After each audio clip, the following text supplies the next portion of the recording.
Pada kesempatan ini saya ingin langsung saja kepada semua yang ada di sini. Saat ini ada kelompok-kelompok tertentu yang secara sistematis dan masif mencoba untuk mencoreng kehormatan dan kemuliaan Habib Utsman bin Yahya. Mereka mencoba menyerang nasabnya, menyerang ilmunya, menyerang yaitu daripada kredibilitasnya. Dan ini tidak boleh kita biarkan. Sebab kalau mereka menghina Habib Utsman, mereka mencemooh Habib Utsman, mereka mengumbar fitnah terhadap Habib Utsman bin Yahya, kalau kita biarkan tidak kita jawab, nanti lama-lama dianggap benar. Maka itu harus ada yang menjawab itu semua ya kawan, supaya kita tahu siapa itu Habib Utsman yang sebenarnya. Jadi saat ini di medsos ini lagi rame.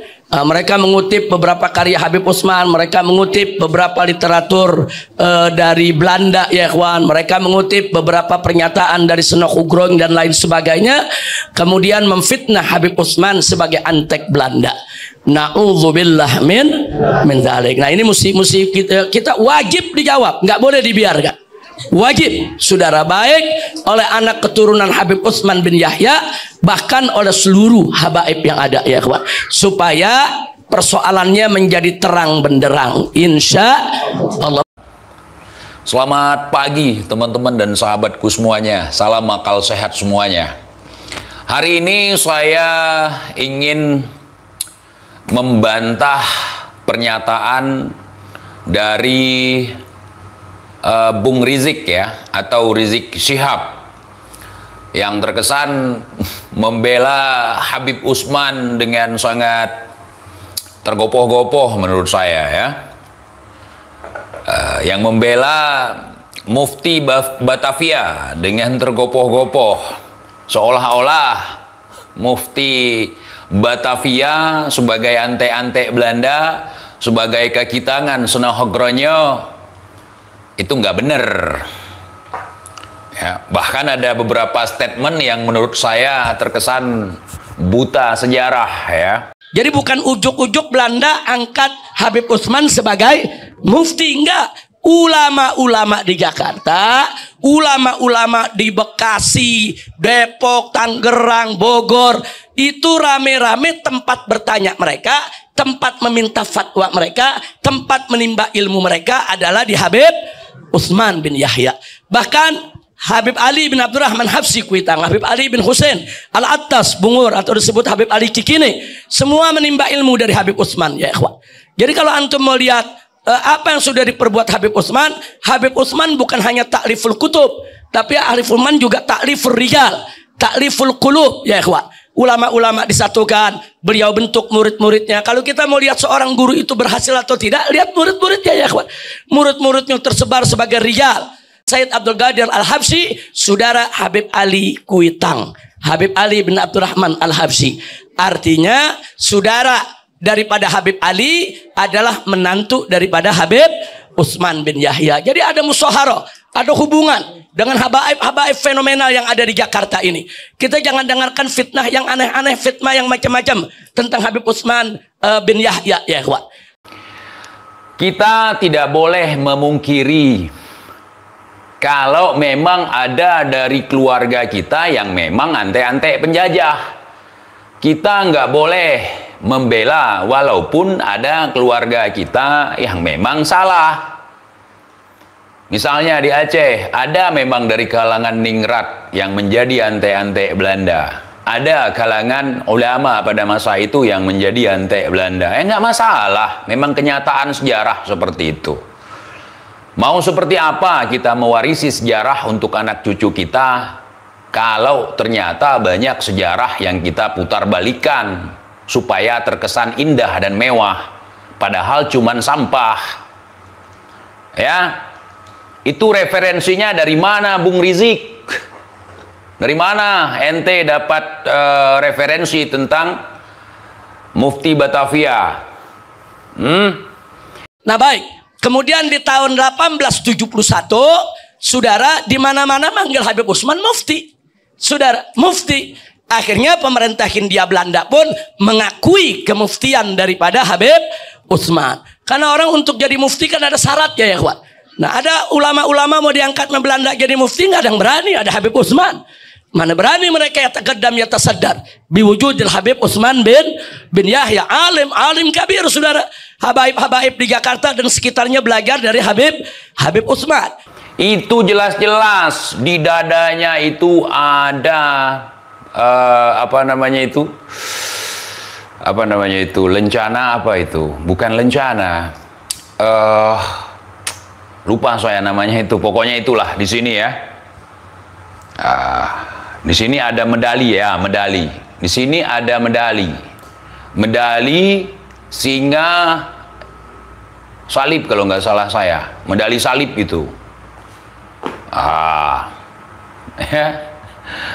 Ya, medali salib itu diberikan kepada tokoh-tokoh yang berhasil melawan pribumi, yang telah berhasil melumpuhkan pejuang-pejuang dalam melawan pergerakan penjajahan di Indonesia. Nggak sembarangan orang dikasih medali oleh Belanda, kalau bukan ante-antenya Bung Rizik.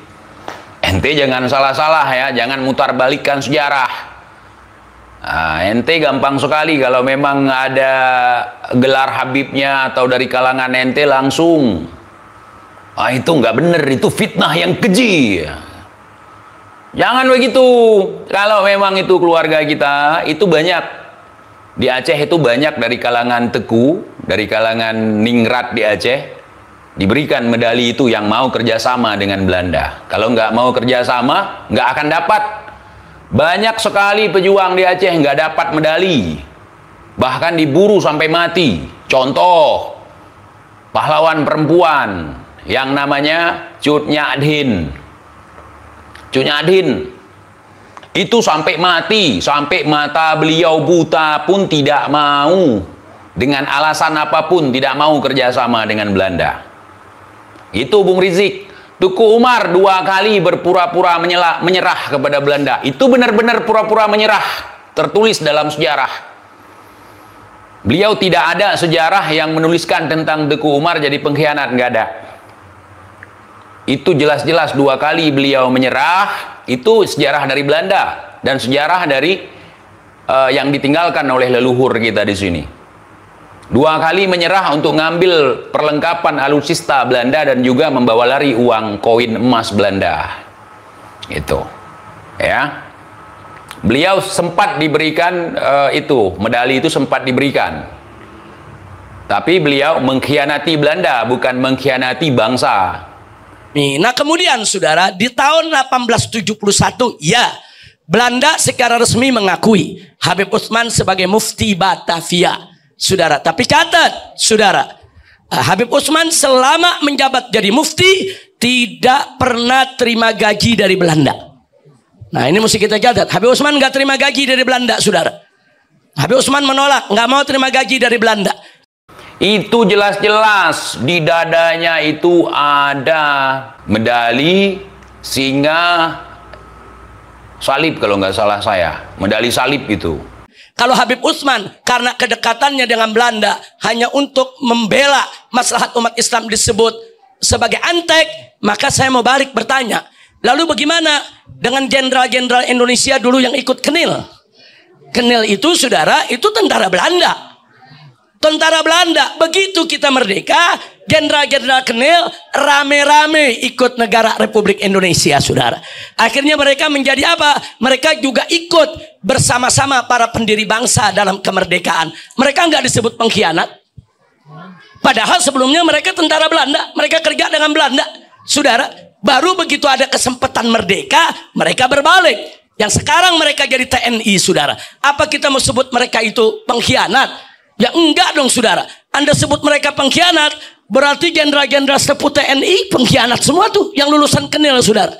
Hati-hati kalau ingin melabelkan orang sebagai antek, sebagai pengkhianat, hati-hati, saudara. Bahkan setelah Belanda pergi datang Jepang, Jepang bentuk peta pembela tanah air. Orang pribumi dikumpulin, disuruh jadi tentara sama Jepang, jadi tentara Jepang mereka, saudara.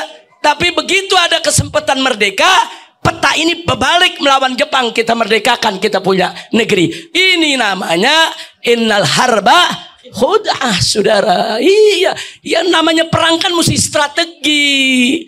Kalau yang strategi kita nggak bantah kalau memang ada strategi. Kalau memang antek-antek Belanda tulen, itu nggak ada strategi-strateginya. Itu jurus ngeles. Misalnya nih, saya berteman dengan musuh. Tiba-tiba ketahuan sama teman saya. Langsung saya bilang strategi. Itu namanya ngeles. Ya. Ya. Sekarang saya tanya sama Bung Rizik. Ya.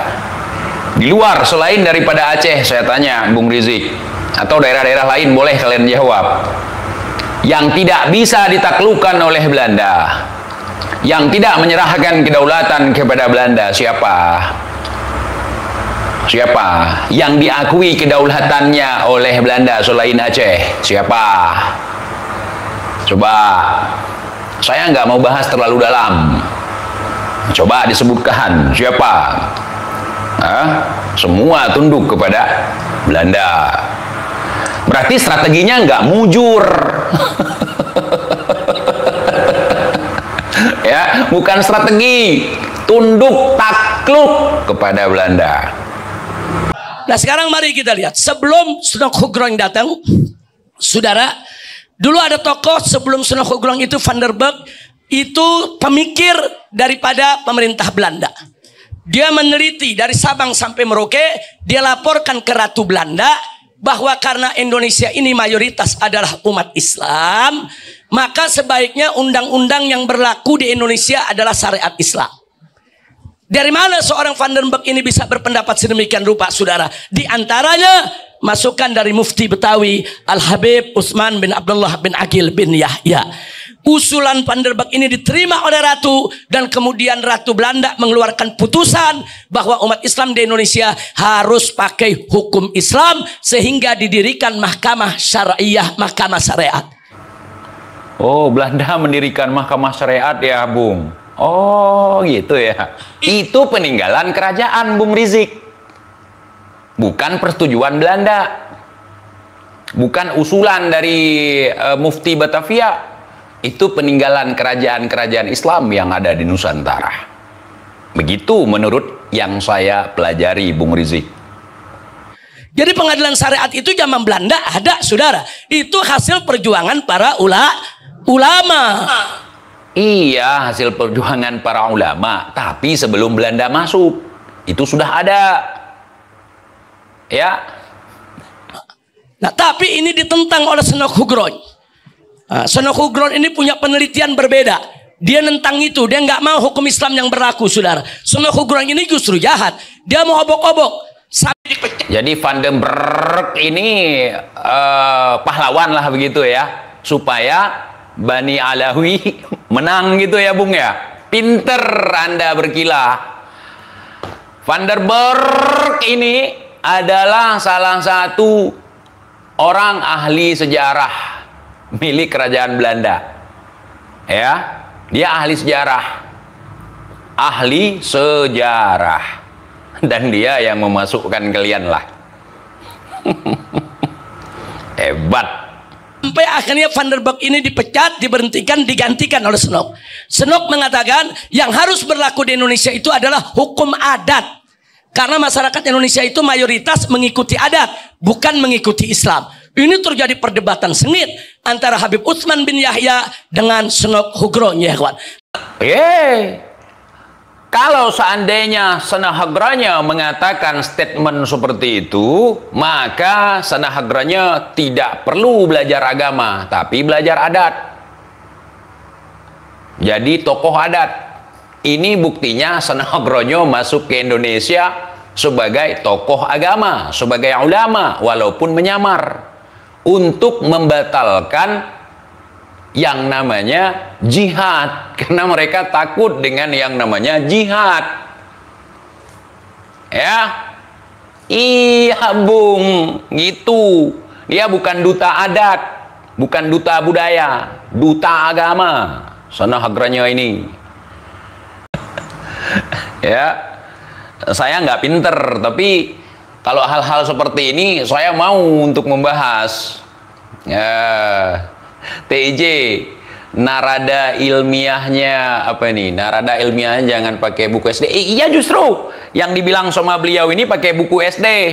Saya nggak mau pakai kurikulum dalam hal sejarah ini. Ya, karena banyak juga otak-atik Belanda. Nah. Habib Utsman tetap bertahan bahwa umat Islam harus pakai hukum Islam. Nah akhirnya apa? Karena senokuguran orang Belanda, dia dibela oleh kerajaan Belanda, saudara. Akhirnya usulnya sebagian diterima, saudara.